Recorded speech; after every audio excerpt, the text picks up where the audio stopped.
Le ciel est un lieu réel décrit dans la Bible. Le mot ciel, on le retrouve 276 fois dans le Nouveau Testament.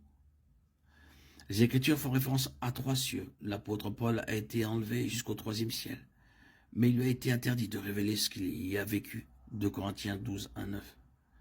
Puisqu'il existe un 3e ciel, il doit aussi y avoir 2 autres cieux. Le premier est le plus souvent appelé dans l'Ancien Testament le ciel ou le firmament. C'est le ciel où le temps se produit, où les nuages flottent, où les vents tourbillonnent et où les oiseaux volent. Le 2e ciel est ce que nous appelons l'espace extra-atmosphérique, la région des étoiles, des planètes et d'autres objets célestes. Genèse 1, 14, 18, dont l'emplacement n'est pas révélé et qui est appelé la demeure de Dieu. Jésus a promis de préparer une place pour ses disciples au ciel, Jean 14, 2.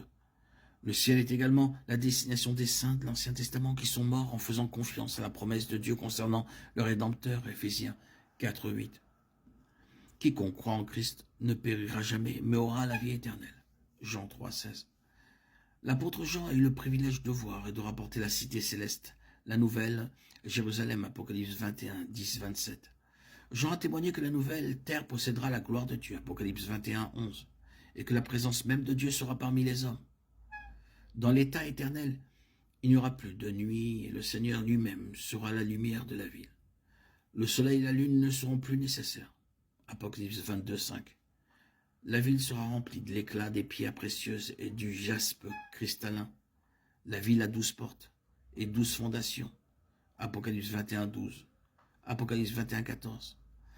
Le paradis est restauré, le fleuve d'eau de la vie coule librement et l'arbre de vie est de nouveau disponible, donnant des fruits mensuels avec des feuilles qui guérissent les nations. Apocalypse 22, 1, 2. La Bible nous donne un aperçu du ciel, mais la réalité de ce lieu dépasse la capacité de l'homme limité à imaginer. 1 Corinthiens 2, 9. Le ciel est un lieu où il n'y a plus de choses à faire. Il n'y aura plus de larmes, plus de douleurs, plus de chagrin. Apocalypse 2, 1, 4. Il n'y aura plus de séparation, car la mort sera vaincue. Apocalypse 26. La meilleure chose au sujet du ciel sera la présence de notre Seigneur et Sauveur. 1 Jean 3, 2.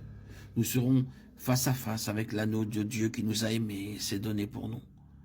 Grâce à son sacrifice, nous pourrons profiter de sa présence pour l'éternité. Paul décrit un moment où il a été enlevé jusqu'au 3e ciel, 2 Corinthiens 12, 2, 4. Il se mentionne lui-même à la 3e personne. Je connais un homme en Christ qui, il y a 14 ans, a été enlevé jusqu'au 3e ciel. Si ce fut dans son corps ou hors de son corps, je ne sais. Dieu le sait. Et je sais que cet homme, si ce fut dans son corps ou sans son corps, je ne sais. Mais Dieu le sait, a été enlevé jusqu'au paradis et a entendu des choses inexprimables qui n'est pas permis à un homme de raconter.